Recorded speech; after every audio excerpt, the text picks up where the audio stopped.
Isang kaligayahan daylan, makita kami unti-unting umaakbang tungo sa mga tuparo ng aming munting pangarap.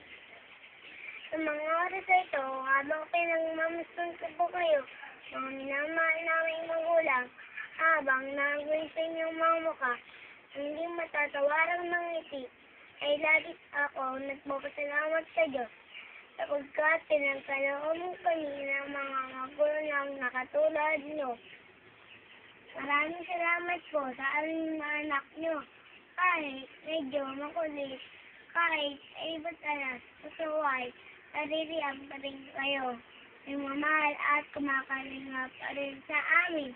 Ang espesyal na araw ito ay buong puso po namin inaalay sa inyo. Sa aming guro, maraming salamat po sa lahat ng karunungan at pagmamahal na ibinahagi ko po sa amin. Magkaroon po tayong landas.